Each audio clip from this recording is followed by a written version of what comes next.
All right. Well, good morning, everyone. I see the participant count going up.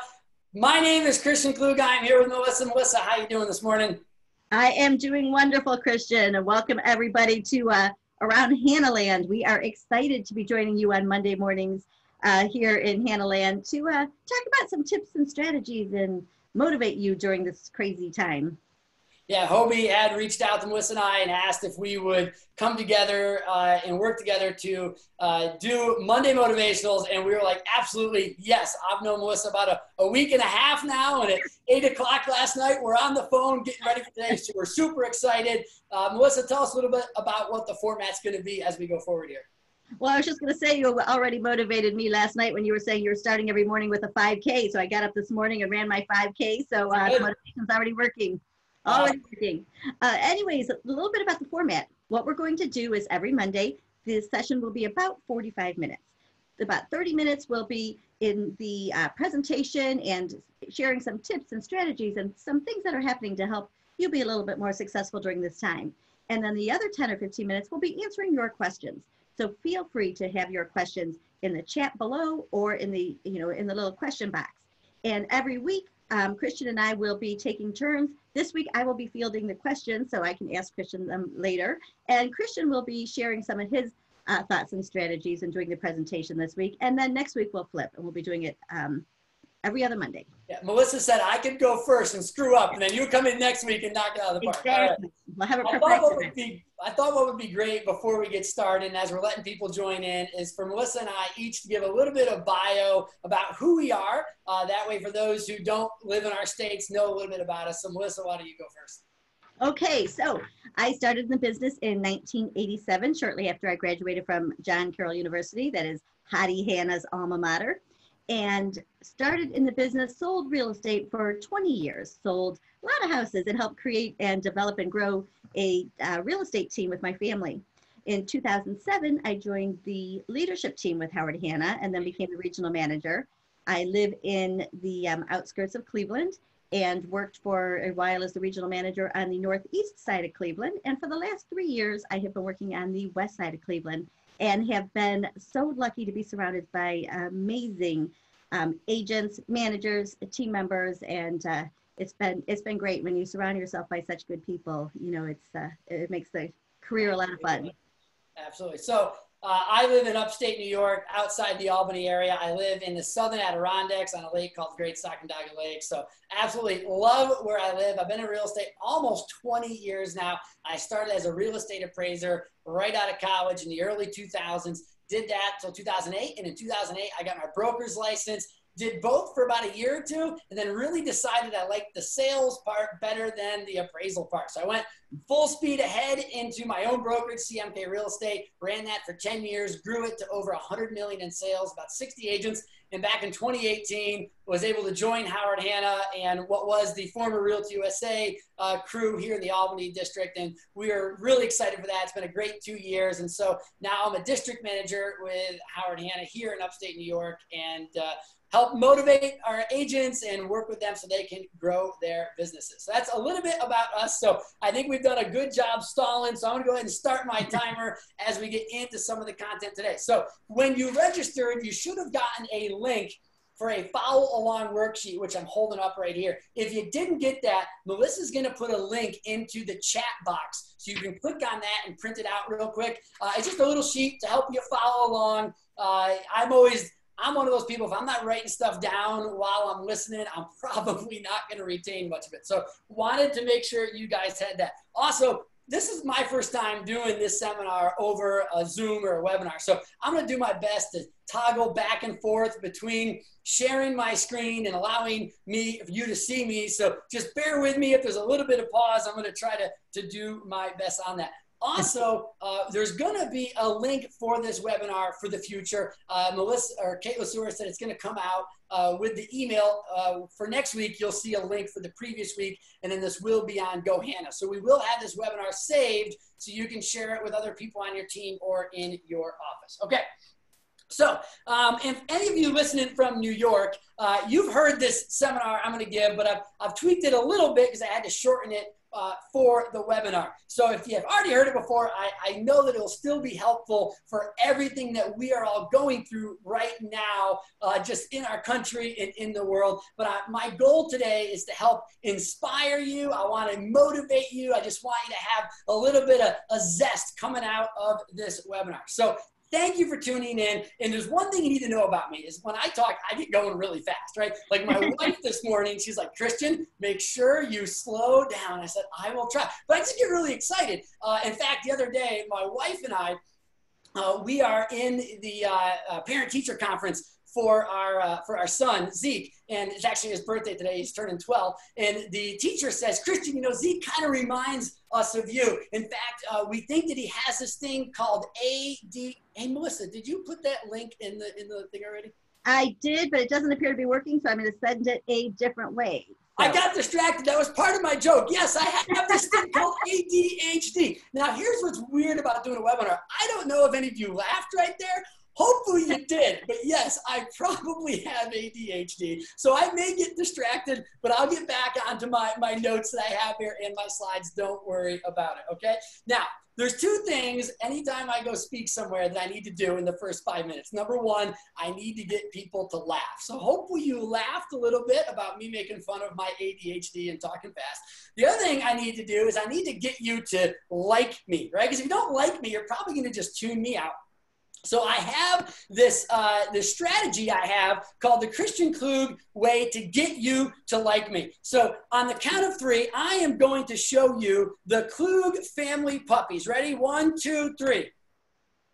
Now I'm assuming everyone in their home office just went, "Aww," because that's usually what happens when I give this seminar in person. And so, yes, those are my dogs. That is my black Buff, and that is my golden retriever, Rocco. They're about 2.5 years old now, but I'm a dog guy. Now, most people, when I show them my dogs, they kind of say, okay, Christian must not be a bad guy. He's got 2 nice dogs.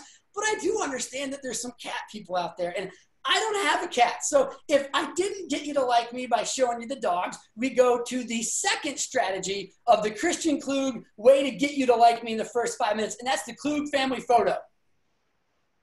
All right, hopefully you all said aw. Now, I got to be honest, a couple offices I did this at, they gave more awe for the dogs than they did for my kids. I said, oh, I don't know what's going on. So yes, this is my family. That is my wife and my 4 kids, Zeke, Tate, Torin, and Kethia. And of course, when you see this, the first thing you notice is that obviously we are a multiracial family. And my wife and I have actually had a lot of experience being a multiracial family because we were foster parents for quite some time before we adopted. So 2 of those kids are biological and 2 are adopted. And I remember this moment when I was fostering this kid named Cherokee. And Cherokee and I had a great relationship, young African-American guy. And I live in this kind of small town north of New York, which is not necessarily the center of cultural diversity, if you know what I mean. And so we're going to church Sunday morning, and he had probably lived with us about 4 or 5 months at that point. And I remember we're sitting down for church, and this visiting family that's also African-American walks in the church. And I see Cherokee look across the auditorium, the sanctuary, and he goes like this. He goes, I said, oh, Cherokee, do you know the guy? He's like, no, I don't know him. I said, well, you gave him the nod. What's up with the nod? He goes, oh, I call that the brother nod. If a brother sees a brother and we're surrounded by all you white people, we give the nod. And I'm like, no way. Like, tell me more about it. So Cherokee like really helped me learn a lot of these things about the culture. And then I got thinking about it, and I said, you know what? I remember I used to have a nod. When I was in high school, I drove a Jeep Wrangler. Now, all you Jeep Wrangler people out there, raise your hand. And when you drove by everyone, what did you do? Boom, you did the little 2-finger wave, right? 2-finger wave, and that was the nod. And then I had this moment. About a couple months ago, I'm at this place called Sky Zone Trampoline Park in Glens Falls, New York. Now, if you've never been to a trampoline park, let me just describe it for you. You give up about 1 month's wages for your kids to go to this insanely sweaty, hot, like kid-infested place where they jump in trampolines and foam pits. And I'm sitting there, and I can't bend down to show what I was doing, but I'm tying my son Tate's shoes, my adopted son Tate. I'm tying his shoes, and out of the corner of my eye, I make eye contact with this other dad. White dad with an African-American kid. I look at him, and he looks at me, and he goes like this, and I go like this. We just go. And we had this moment where we made this nod. And the reason the nod happened is him and I looked at each other, and we said, hey, we've got something in common. I can relate to what you're going through. Now, the reason I give you that whole story is this. I want to look every single one of you in the eyes right now, and I'm going to give you a nod. I've been a brand new agent who thought to himself, what did I get myself into? In fact, I became an agent about 3 months before the Great Recession. So if you just got into business and now this whole coronavirus thing is happening, you're wondering what the heck just happened? I've been there. I've been the agent with 20 pending deals and 50 active listings where my hair was on fire. That's why I don't have any hair anymore. It's all gone, right? I've been that agent where I was trying to put fires out all day. I've been the manager. I've been the manager who's trying to, wrangle all of the agents. I'm the parent. I know what you're going through. I can give you the nod. And what I'm going to talk about today is a strategy called MPH squared. Now I'm going to go through it because it's something that I've used and I've implemented in my life to help me succeed and get through all of those business challenges and personal challenges. And remember, as Christian does that, I'm going to be fielding the questions. So make sure on the chat and on the Q&A that's on the bottom, make sure to post your questions and we'll be handling those at the end. Absolutely, yes. Put in your questions and then we can get through them in the end. Okay, so hopefully you've had time to print out your worksheets and you're ready to follow along here. So let's get right into the presentation. So MPH squared. And the first thing we're going to talk about is our mindset. The mindset is so important with what we do. I love this quote from Aristotle. It says, choice, not chance, determines your destiny. Choice, not chance. It's a philosophy that we are in control, that I get to decide what's going to happen in the future. Now, I can't decide what's going to happen with the virus and how long we're all going to have to work from home, but I can control my future by making choices. And I followed up with this quote from Henry Ford. It says, whether you think you can or you can't, you're right. Whether you think you can or you can't, you're right. Our mindset is so important. And we know it's true that a negative philosophy limits your chance of success before you get started. Let me give you an example of this, right? So I'm a hockey dad. I played hockey in high school and in college, and I'm now the coach of my kids' team, right? So we're driving to the hockey game over this winter, and my son goes, yeah, we're going to lose to this team.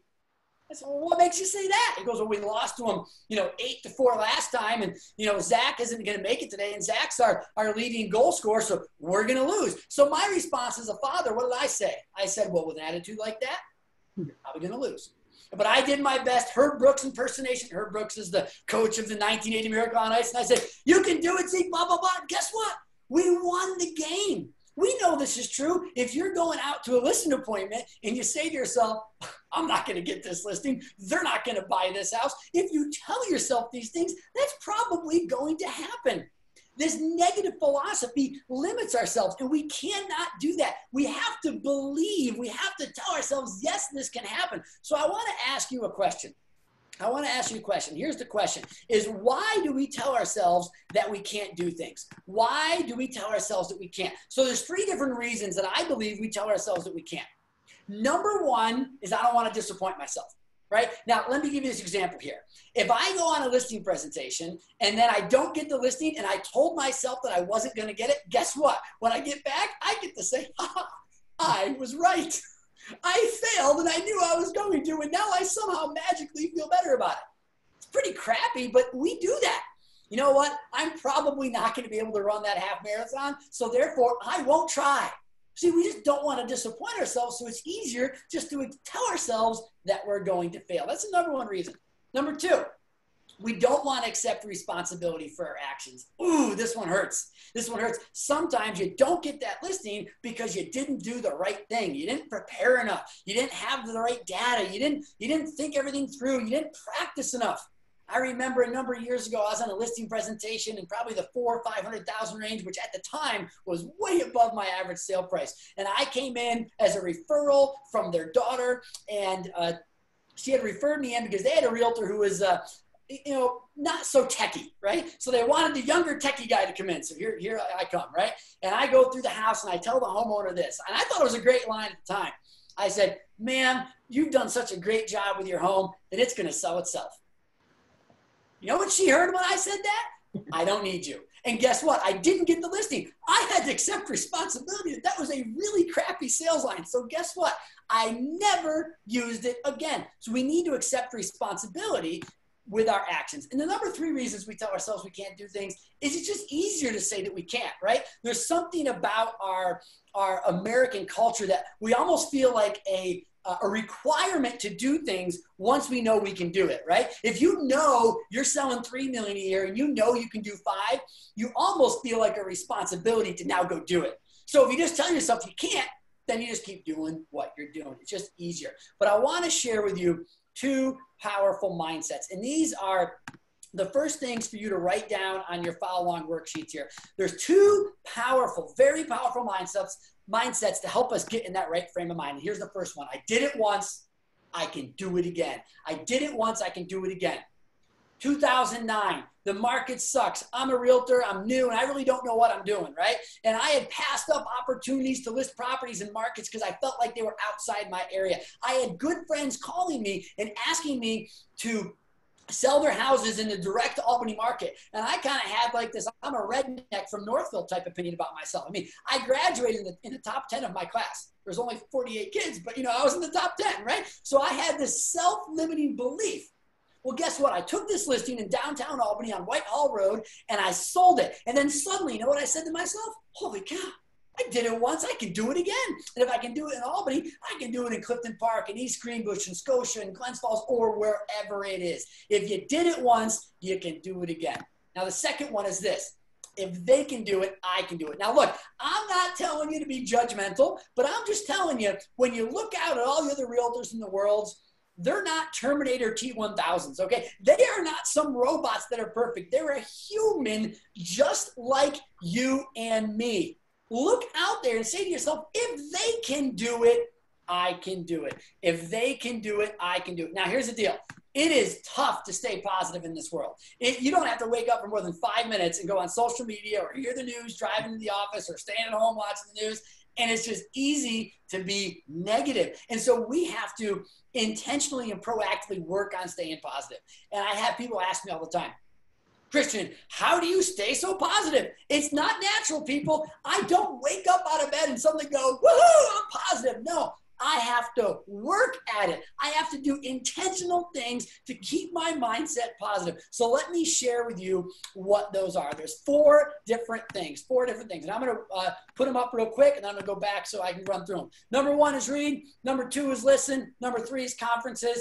And number 4 is surround yourself with positive people, which I got to show you something real quick. You see that picture there, right? You see that picture with the lanyards? That's the door to my office, which I need to show you this. Ready? Look behind me right here. There is the door with all of the lanyards of the conferences I went to. So let me go through these really quickly.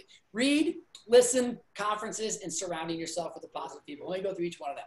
Let's talk about reading. Now, I've never been a reader. I was never the guy in high school who actually read the book. I read the back cover and then tried to bull crap my way through the book report, right? Totally true, right? But I got to tell you, I've become a reader now. And when I read books, suddenly I feel better about life. To get the good books, you want some book recommendations? Shoot me an email. I'll give you plenty of them. I've got books and books and books. I read about 15 to 20 books a year. Pick up some books. Put some good content in. Number 2 is listen. This one's huge because we spend so much time in the car, usually, or you're spending a lot of time, running or whatever. Get some good podcasts. Podcasts usually are free. They don't cost anything, right? So why would you not listen to them? I'm a huge Brian Buffini fan. I've had lunch with Brian, met him personally. I've actually ridden in Brian Buffini's Maserati with him. That's a crazy story. And let me tell you this. I listen to Brian Buffini's podcast religiously, and if there's a good one, I'll listen to it multiple times. I've got the same Jim Rohn CD that I listen to nonstop to get me in the right frame of mind. I just listened to Brian Buffini's Facebook Live. I think he did it on Friday. I listened to it Saturday. Hobie Hannah's Town Hall. I missed it on Friday, or not the Town Hall, the one with Jared James, the Facebook Live that Hobie did with Jared on Thursday. I missed it, but I listened to it the next morning, right? We need to proactively put things in our mind to keep us positive. Number 3 was those conferences, all those lanyards back there. That's Inman, Triple Play, HannahCon. Of course, I got to go to my first HannahCon this year. Was totally stoked.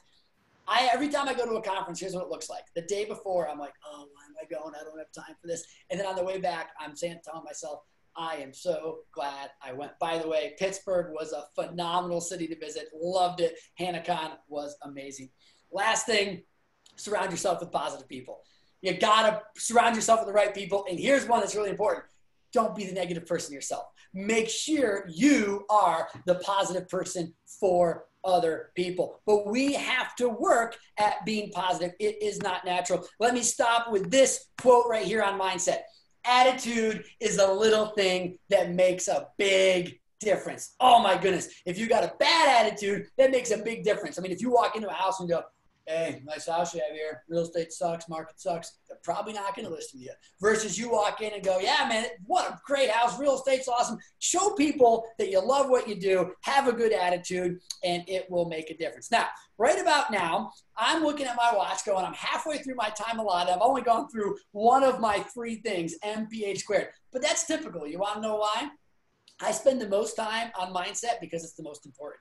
It is the foundation and fundamental part of what we do. If we don't have up here right, everything else fails. But we cannot stop at mindset. We cannot stop at mindset. We have to have a plan, okay? You have to have a plan. So let's talk about making a plan. So Melissa was talking a little bit about how I'm a runner. I wasn't always a runner. I started at age 30 when I was 40 pounds heavier, and my wife kind of looked at me one day and said, Christian, you need to lose some weight. So ever since then, I started running, right?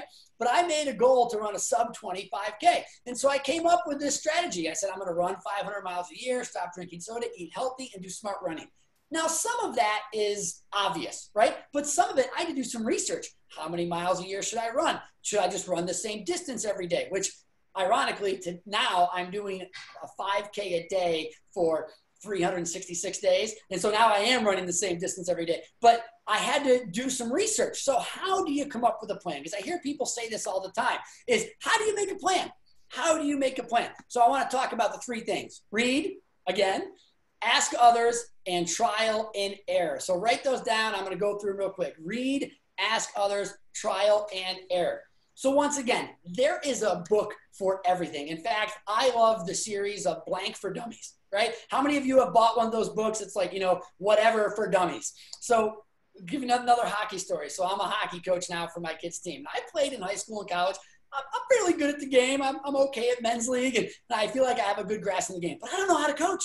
So when I first started coaching my kids' little pee-wee squirt team, I go buy the book on Amazon for $9.99 called Hockey Coaching for Dummies. I start doing all these drills, and all the other coaches are coming up and they're going, hey, Christian, where'd you get this stuff? How'd you come up with all this stuff? And I just kind of like, oh, yeah, you know, just pulled it out of the back of my head. I bought the freaking book on Amazon for $9.99. If you want to accomplish something, I don't care what it is, go buy a book. And real estate's amazing because there are just so many books you can read to give you good content on how to get where you want to be. Number 2, ask others. I love this about our industry. I have never experienced this not happening. If you go ask someone, hey, I'm a newer agent. I see you've been successful. Can you tell me how you did it? I've never seen someone go, nope, not going to tell you. In fact, just the opposite. Most realtors are happy and excited to tell you how they did it. And I remember when my first mentor told me, I said, that can't be true. It's too easy. And when you know what she said back to me, she goes, it is pretty easy, but most people won't do it, right? And just ask other people and they will tell you. So number 1, read. Number 2, ask others. 3rd, and this is the worst way to figure out how to do things, is trial and error. Now, trial and error sucks, right? Because trial and error is you fail and then you learn, I'm not going to do that again. Kind of like the story about I told the lady your house was going to sell itself, right? So trial and error is not fun, but a painful experience will teach you what to and what not to do. So let me give you a little story. So behind me on the wall, you'll see the sign, Christian Klug for Senate. So back in 2016, I ran for a New York State Senate position, local politics. And in 2016, there happened to be another race going on at the same time for our now president. So when you're running for office, you knock on a lot of doors. So I'd knock on doors and, how you doing? My name's Christian Klug. I'm running for state Senate. I'm a local businessman and a family man. I'm worried about high taxes, cost of living, all the normal stuff that politicians say to get elected. But I get this one question all the time, which I never wanted to answer. Because at the time, and still today, 50% I knew felt this way and 50% felt that way. So the question I got all the time was, hey, Christian, what do you think about Donald Trump? And so I had a very prepared answer. I would just say, well, Donald Trump's running for president. I'm running for the state Senate. I'm more focused on local issues. And most people would allow me to give the pass, like most politicians, and just not answer the question, right? every once in a while, I'd get someone who would tell me if I didn't support him, they wouldn't support me, or if I didn't denounce him, that they wouldn't support me, and that was it. But I remember this one day, Burdick Road in the town of Johnstown. I remember the house. I knocked the door. I go through my spiel, and the lady asked me that question, and I gave her my boilerplate answer, and she looks at me, and she goes, I'll tell you what I think about Donald Trump.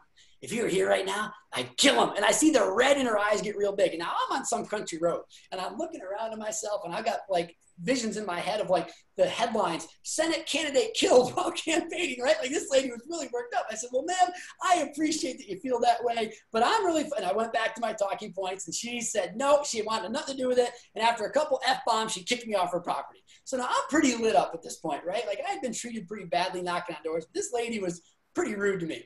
And so I have my clipboard, right? So I got my clipboard, and I have to write notes next to her name so that way my staffer knows whether or not this lady was a supporter. And usually I might just put down supporter or non-supporter. Well, this lady had, got under my skin a little bit. And so I was a little more worked up. So I felt that I needed to put a little bit more graphic of a word so my staffer would understand what I felt about this person. So I just put in really big letters, a-hole, but the full word as big as it could be. And so I get back in my car, I drive to the next house, and I'm thinking, okay, here we go, we start over. So I knock on the door, I get through the spiel, and I'm halfway through the spiel. And as I'm talking, I see the guy go like this. Who's the asshole?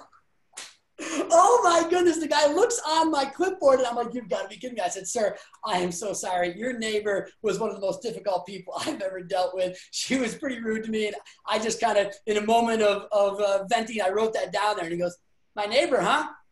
That's my sister. Like, oh no, it gets worse, right? So long story short, I learned something that day, right? Never write something big enough that people can read it. So when you're going in a listing appointment, don't write down smells like cat urine when the house smells like cat urine, because trial and error is never fun. Okay. So we've got the mindset, we've got the plan, but now we have to do the habit of hard work. And let me tell you about this. Number one and number two, they aren't that hard. Okay, but number three is where most people drop out. Where most people drop out in here. And here's the truth. There is no secret formula. There is no secret formula for the habit of hard work. Let me ask you this question, and I've done this seminar dozens of times. I've never had anyone not be able to answer this. What is the most successful marketing slogan of all times? Just say it out loud right now. Ready? Just do it by Nike. Everyone knows that. Now, why is that? Yes, Nike spends millions of dollars telling people to just do it. But you know the other reason why I think just do it is so effective is because we know it's true. At the end of the day, we know it's going to be work. We know that if we want to succeed, we can't just have a mindset and a plan. We know that we must get up and do the freaking work, right? I got to go out and do the run even when I don't want to. I got to make those calls even when I don't want to. So I think of this quote from Jim Rohn. Success is a few simple habits and disciplines practiced every day. So let me give you 4 different principles on how to help you have the habit of hard work. So I'm going to run through them, then I'm going to switch the screen so I can go through each one.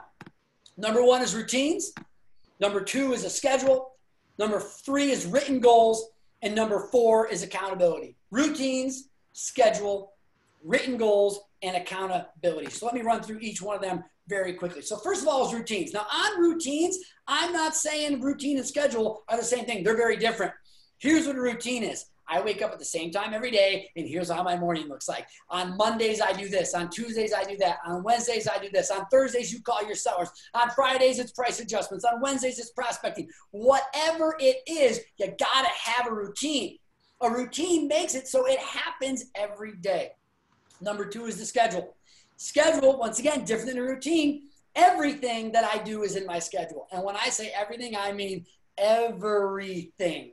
If I tell someone I'm going to do something, I put it in my schedule. I remember years ago, I was competing for a listing. Once again, a listing that was a little outside my market area. And I was going up against some agents that were probably a little better than me. And I went, and I knew I was one of 3 or 4 realtors, met with the guy. It was in November. And he said, hey, we're just working on the estate stuff. Once we get the papers from the attorney, we'll be able to list it. And we know in New York State that usually happens in 5 months because attorneys take forever. Sorry if you're an attorney watching this. But so I put it in my calendar to call him the next week. Hey, Bob, it's Christian. Just want to touch base with you, see if you're ready to list the property yet, yada, yada, yada. Christian, we're not ready yet. We're still waiting for it. I said, hey, is it okay if I call you back in a week? Sure. This went on for 3 months. I called him every week for 3 months with his permission. Now in March, I get the listing. Now I wait to ask the question until after I get the paperwork signed. I learned that one the hard way too, okay? So I asked the question after the listing. I said, hey, Bob, I do want to ask you, thanks so much for the opportunity to serve you. If you don't mind me asking, what was it that made you decide to go with me over some of the other people?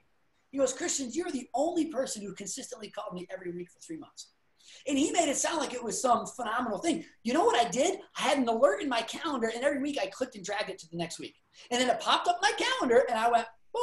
I actually recruited an agent. Katrina, if you're watching this, Katrina told me this. I was recruiting her from another company, and she goes, oh, I knew it was you calling Thursday at 2 o'clock because you call me every Thursday at 2 o'clock. I had to get a bit more creative and move it to a different spot in my calendar, right? Have a schedule. It keeps you on track. Number 3, written goals. Oh, my goodness. Write down your goals. Read them every day. I've got mine sitting right here, right? I carry my goals with me everywhere I go. Every morning I read them, and it keeps me motivated. This is why I'm doing what I'm doing. I'm going to read that goal. Okay, I want to accomplish this, okay? Read your goals every single day. Last thing, 4th, was accountability. You cannot do this alone. As a runner, it's a lot harder to not show up to go running when you know the boys are going to be at the bottom of your driveway, or you got to meet them. We have a running group that gets together Tuesdays and Thursdays at the Howard Hanna office in Northville. Don't worry, we run 6 feet apart right now, okay? But we will be here tomorrow at 5:30 in the morning. Now, look, I'm the district manager. If I don't show up at the Howard Hanna running crew at 5:30 on a Tuesday morning, that'd be pretty bad. I got to show up, okay? Let me give you this quote right here. I love this quote from Harvey Mackey. Here's what the quote says. It says, if you're persistent, you will get it. If you're consistent, you will keep it. Running out of time, so I'm going to skip a few slides here. But here's the question I have for you. Whoop, let me go back one. What motivates you? Now, I don't know. Everyone's motivated by a few different things, all right? And there's a great book for this I want to recommend, and it's called Start With Why by Simon Sinek. One of the top 10 books I've ever read. And if you want to cheat, there is a TED Talk that you can watch. It's like 25 minutes. But right now, you got the time, buy the book and read it. It was helping me be very introspective of what makes me tick. And I can't tell you what makes you tick because everyone is a little different. But please go read that book. Start with why. Help you figure out what makes you tick. There's a quote I took out. I'm just going to get it for you real quick. And it's from Jimmy Connors. He's a tennis player. And he goes, I hate losing more than I love winning. That's kind of my why, right? I just hate losing more than I love winning. I'm just a competitive, driven person. But for you, it might be that you're competitive or you want to succeed so you can donate more money or do things for charity or get your kids through college or pay off some debt or buy that dream home or help your parents or help your whatever it is. We all have different things that motivate us. You need to figure out what motivates you.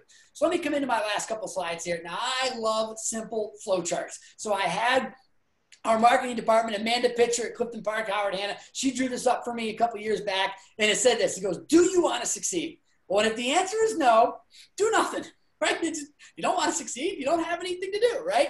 But if you do want to succeed, MPH squared, MPH squared. If you want to succeed, get the mindset, go make a plan, and then put in the habit of hard work. This formula of MPH squared has been something that I've been utilizing for almost a decade now, and I've utilized it in my personal life, my family life, my business life. I don't care. Anything that I want to focus on, MPH squared is where I go. Now, before we go into the Q&A, I do want to give you a couple of things that you're going to be able, we're going to send as follow-up emails to you. And the first thing is called self-mastery. And the idea behind self-mastery is this. You control your thoughts right at the top of the circle there. And if you have positive thoughts, you will have positive emotions. If you have positive emotions, you will have positive actions. And if you have positive actions, you're going to get positive results. And then this circle just continues, right? Of course, the inverse happens as well. Negative thoughts lead to negative emotions, and it's not a good pattern to be on. So we're going to send that out in an email to you, and then you can print that and put that right up in your workstation at home and hopefully at the office someday to keep reminding yourself, I got to have positive thoughts in here. The second thing I want to share with you is goals.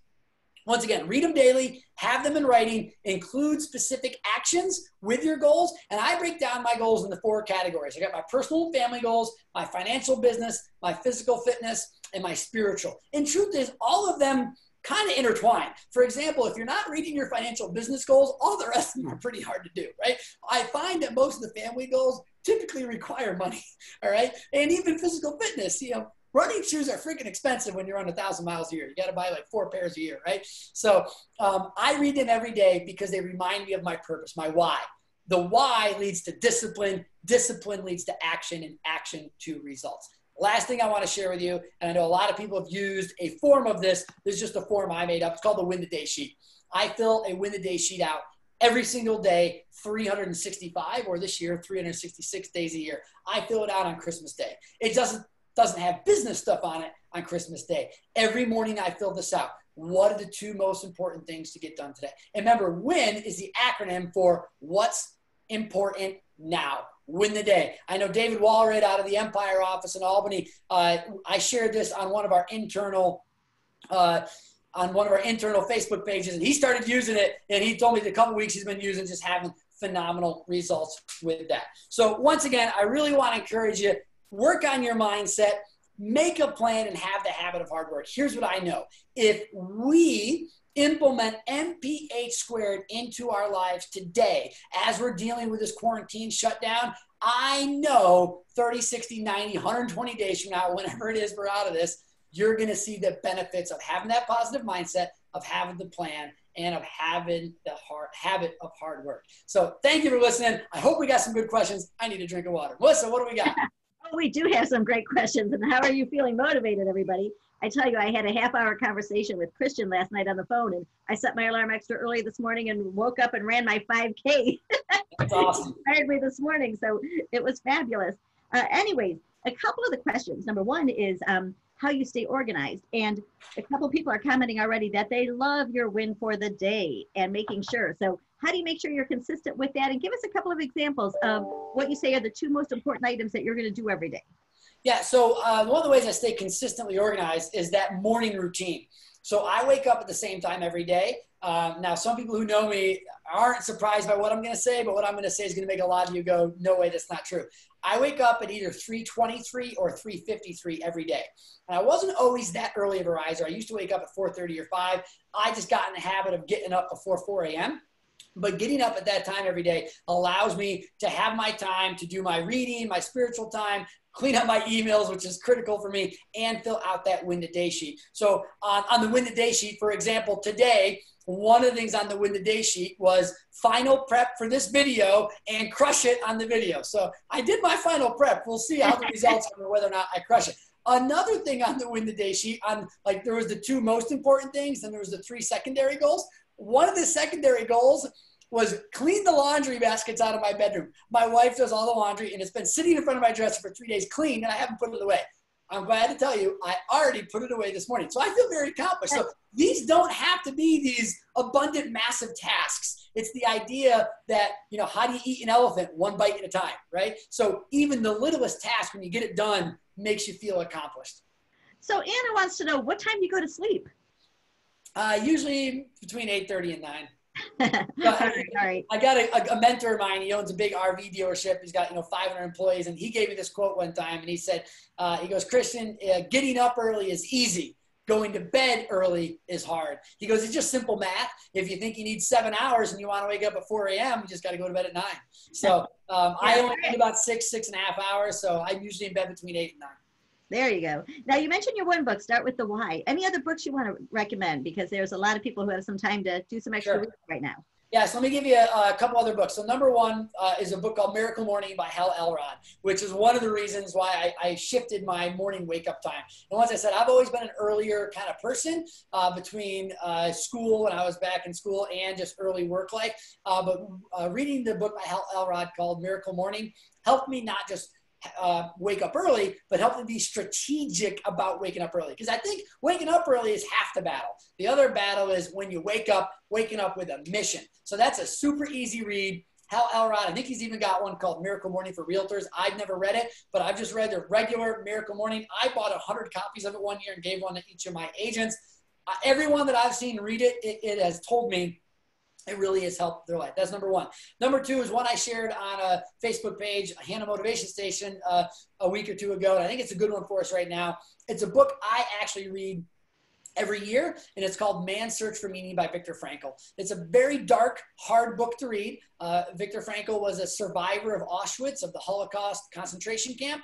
But I think when you read it, here's what it does. It kind of makes you just go, I don't have it all that bad. Sure, I can't find toilet paper to buy right now, and I can't go out to eat. But quite honestly, I'm putting on the quarantine 15 pounds lately, right? Everyone's complaining we're putting on weight when we're quarantined. So things aren't all that bad when our problem is that we're putting on weight. Go read a book like Viktor Frankl's Man's Search for Meaning, and it just gives you some perspective on just the atrocities of the Holocaust, and in this weird way, it just makes me kind of go, stop complaining, Christian Klug. The third one I'll give you is called Extreme Ownership by Jocko Willink. Jocko Willink was a Navy SEAL. This book is riveting to read, and it really just makes you say, suck it up, buttercup. I need to put in the work and be disciplined if I want the results. Sounds good. We had a question about farming. Do you farm certain areas, or what do you recommend for agents who want to farm certain areas? So everyone's got different strategies, and I'm never going to say that one is wrong or right. I'm simply going to tell you what I believe in and what I practice. So I've been a Brian Buffini student for almost a decade now. I met Brian right around the recession. He came and did a seminar in Albany. And from that day, I read his book called Work by Referral, and I was just sold. And I started doing that and really just built my business around it. So I've personally never really done cold. I've always worked by referral. I've always worked my COI and poured into my relationships. So I like working by relationship because I get to then choose my customers. I don't have to work with the jackwagon, right? And I think we've all had to work with the jackwagon, and we're like, I don't really want to do business with them again. So I understand for certain people, that's not going to work for them. But for me, I am all about working by relationship, adding value into people's lives, building that relationship. If you think about it, the three things that people ask themselves before they hire a realtor are, can I trust you? Do you care about me? And do you know what you're doing? And of course, the people that know us, they already trust us. They already like us, and they hopefully know that we care about them. And then the referrals from them, what I've recognized is that if Aaron is my best friend, right? And Aaron recommends Bob to me. I don't know Bob, but Aaron told Bob that I'm a good guy. By default, Bob trusts me and thinks I'm knowledgeable and knows that I care about him simply because Aaron told him that. So for me, it's all about pouring into those relationships, which I think right now is a great opportunity for us to do that. Picking up the phone has never been so easy as the past 2 weeks when you have nothing else to do. Okay, and two other questions. Samantha wants to know how you work with buyers right now who want to delay and put off buying. And it goes along with the question that Rebecca's asking is, what are you doing today to keep your real estate business going during this strange time? What recommendations do you have? Well, I think every state's different. So in New York, it's been a roller coaster the past week and a half. So a week and a half, we were told can't go to the office, can't go do anything. And then last week, they came and said, yeah, pretty much do everything except go to the office. And then the next day they said, no, just kidding. Now you can't do it again. So it's kind of been, so I would hesitate to give a blanket answer because I'm sure some of you are in different states. But here's what I can tell you that I've been telling all my agents is work on your business. So I did what I called the QBP, the Quarantine Business Plan. And this was a 3-point plan that I put in place with my agents about 2 weeks ago. And the first thing was to make a phone call to everyone they could. So chances are we all have a database of relationships, whether it's 100, 200, 300, 400 people. And chances are you haven't called them. Right? Pick up the phone and just say, hey, I've been needing to call you and I haven't had time. I've got the time. I just called to see how you're doing. What's going on? I know we're all stuck at home. I need to talk to an adult. And usually the conversation leads back to real estate because they will ask it to. Don't call for real estate. Just call to say hi. Build that relationship. Have that conversation with them. That was number one of the QBP. Number two was social media. So I'm a huge person on social media. I believe that it has a lot of value to help build relationships.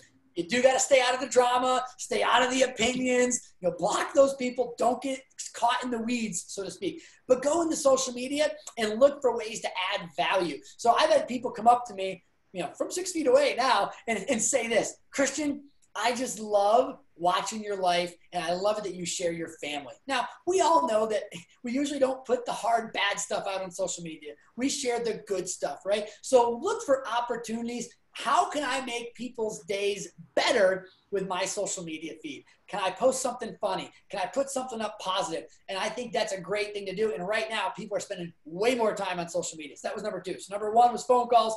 Number 2 is intentional social media, which maybe I'll do a seminar on that in the weeks to come. And then number 3 was to work on your business. I know for me and so many agents, here's usually what they say. I don't have time. I don't have time to organize my database. I don't have time to practice listing presentations. I don't have time to take training. Well, guess what? Right now, you got the time. So I think this is an opportunity of a lifetime. My coach said that to me the other day. He goes, Christian, the quarantine, the virus, it's a bad thing, but what's happening right now is the opportunity of a lifetime that you get to spend more time on your business and more time with your family. Take advantage of it. So that would be my suggestions on what you should do. Awesome. How many of you picked up one idea at least that you're going to implement? Raise your hand. Oh, come on. We can see you. We can see Got 3 minutes left. 3 minutes left. Perfect. Perfect. Anyways, Christian, thank you so much for all of your ideas. One thing I want to emphasize too that you mentioned is reaching out, and you talk to a lot of people who are experienced agents and everything as you were getting started in this. And I think that's one of the value propositions that we have at Howard Hanna, that everybody is so sharing and loves to share. And really now is the time when people have some extra time to actually use this as a telephone. And so if you'd like, we can help you, or reach out to somebody who maybe there's a name that you've recognized, or reach out and talk to them, pick their brain, ask them what they did to be successful. This is the time that we can all come together. And this is part of why we're doing the Motivational Mondays too. But let's help each other out as we grow throughout this journey. But if you're not sure, ask one of your managers, reach out to one of your regional managers, call one of us, and we'll hook you up. And maybe you can have a little meeting or a conversation or a phone call and talk to a couple of the agents in different markets. And I think that would be a great way for all of us to bond and grow together with this. I agree. Now, Melissa, I want you to give us a little whet of the appetite for next week, but I did want to remind everyone of one thing. Kate told me this morning, or Jackie told me this morning, I can't remember, that we're going to move the time from 9 a.m. Mondays probably to the afternoon. I guess there's some scheduling conflicts in some of the states. So we're not sure what time Motivational Mondays will be next week, but it will be on Monday, or else we got to change the name. So stay tuned in your email. But Melissa, why don't you give us a little bit of a whet the appetite on what you're going to share with us next week? All right. So what does Atlantis, parasailing, real estate, social distancing, and I'll have to add the QBP, all have in common? Oh, you'll have to wait and see next week. A lot of exciting things that we're going to be talking about next week. Again, read your emails to see what time for Motivational Monday. And I just wanted to let you know that we will be sending you the link with some of these wins for the day and the other things that Christian had mentioned, in addition to a couple of the books that he rattled off very quickly, because we've had a couple people asking for some of the other names. So Christian, make sure we gather those up. Everybody have a fabulous day, and let's all give Christian the nod. Thank you, everybody. Thank you, Melissa. Thanks for watching. We'll see you next week. Goodbye, Howard Hanna Land.